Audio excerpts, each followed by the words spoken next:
You know, I have never, I have been ashamed of a lot of things that have happened in this country. Can't say I've ever been ashamed of our country until today. I didn't vote for Trump, I'll tell you that much.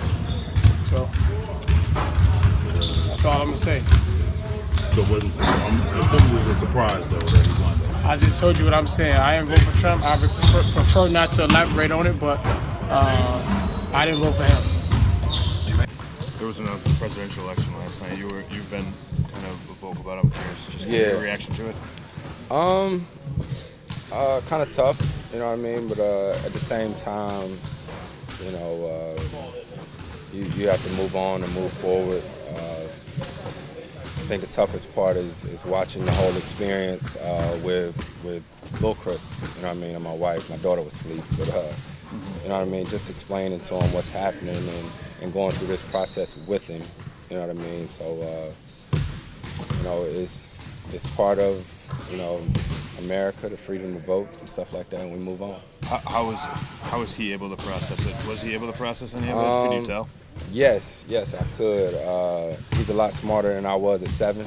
You know, he knew how many electoral votes California had, Florida had, and stuff like that. So shout out to his teachers. He didn't get that at home. But I don't know. It puts everything into perspective, you know, that you're a parent, you're a dad before basketball any day. And well, I hope he's a good president. I have no idea what kind of president he'll be because he hasn't said anything about what he's going to do. We don't know. But it's tough when you want there to be some respect and dignity, and there hasn't been any. And then, you know, you walk into a room with your daughter and your wife who've basically been insulted by his comments, and they're distraught, and you walk in and you see the faces of your players, most of them who have been insulted directly as minorities. It's sort of shocking, it really is. And so we talked about it as a team this morning, and it's I don't know what else to say. It's just just the whole process just has left all of us, I think, feeling just kind of disgusted and disappointed. I thought we were better than this. I thought you know, the Jerry Springer show was a Jerry Springer show, but you know, watching the last debate, you know, Trump would make a crack at Clinton, and you'd hear the fans, the stands, ooh, like, ooh, no, he didn't, yo, like, yeah, he did. Yeah, this is a presidential election. It's not the Jerry Springer show. So I'm sorry. This is my rant. I'm disappointed in the lack of respect and dignity that's involved, and it's the way it goes. You were pretty vocal, kind of, about your thoughts about all of this Yeah. through Twitter and stuff.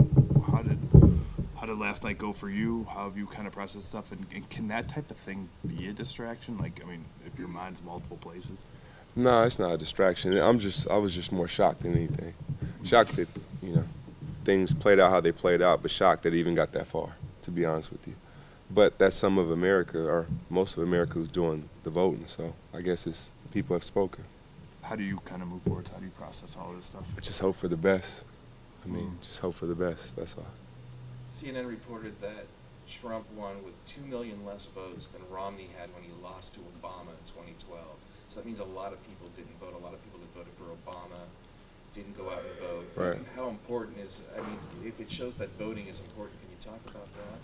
Yeah, it's very important. I mean, when Kanye said he wanted to be president, I was laughing like, he's going to be president? But I mean, the way things have played out, more power to him. Seriously, like, this is, anything is possible. What are we gonna call it, Jeezy? I don't know. He'll have a slogan. He'll have a good term by then. Po-teasy. Yeah, right? Yeah, so, I mean, seriously, when he said it, when Kanye said it, I'm like, Kanye, like it was a joke, you know, but anything is possible. The message was loud and clear last night. I don't think there's any room to sort of not face the obvious truth. And, you know, he speaks for the majority of the people in this nation. You know, his attitudes about black people, about Muslim people, about women, about just about every sort of political group you can name, folks agree with his positions.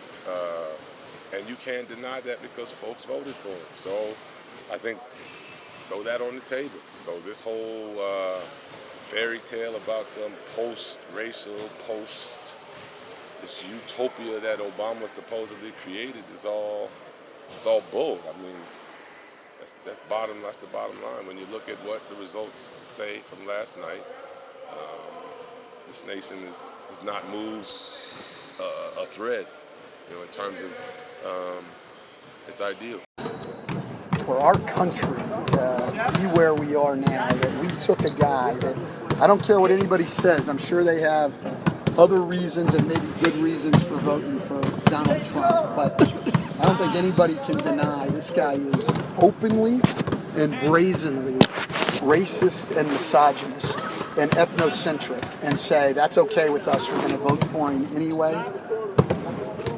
We have just thrown a good part of our population under the bus, and I have problems with thinking that this is where we are as a country, and it's tough on this group right here. We noticed it coming in. Everybody was a little quiet, and I thought, well, maybe the game the other night, and so we talked about that, and Aaron Bain said, I don't think that's why everybody's quiet. I think it's last night, it's just, we have said we want, my daughters were the same way, 3 of them. They know. Our society has said, no, we think you should be second-class citizens. We want you to be second-class citizens, and we embrace a guy who is openly misogynist as our leader. I don't know how we get past that. Martin Luther King said what? Like the arc of the moral universe is long, but it bends towards justice. I would have believed in that for a long time, but not today. It's been a long way away from justice right now, and what we have done to minorities and women in this election is it's despicable. It's despicable.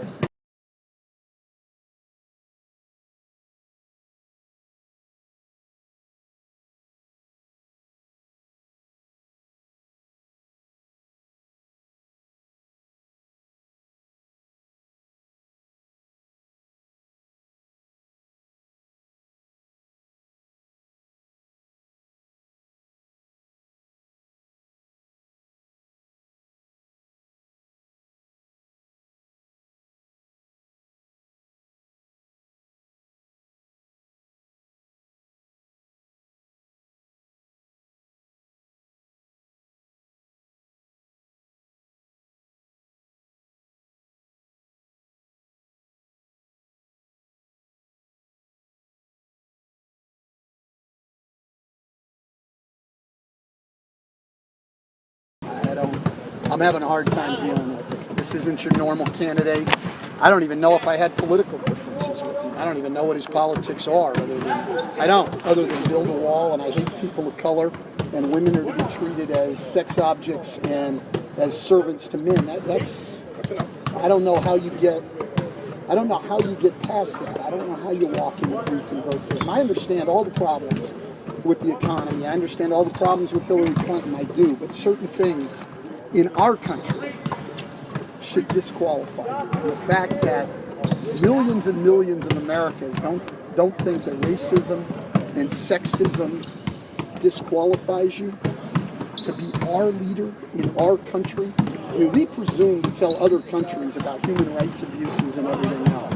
We better never do that again. I don't want to hear anything about our leaders talking to China or anybody else about human rights abuses. We just elected an open, brazen, racist, misogynist leader. We keep our mouths shut and realize we need to be learning maybe from the rest of the world, because we ain't got nothing to teach anybody. So I don't know. Now it's just, we've all got to find our own way to move forward. But that was, and I'm not even trying to make a political statement. To me, that's beyond politics. You don't get to come out and talk about people like that and then lead our country and have millions of Americans embrace you. I'm having a hard time just being with people, because I'm going to walk in this arena tonight and realize that, especially in this state, most of these people voted for the guy. Like, shit, I don't have any respect for that. I don't. And then, you read like how he was embraced by conservative Christians, evangelical Christians. Like, I'm not a religious guy, but the hell Bible are they reading? No, I'm dead serious. What Bible are you reading?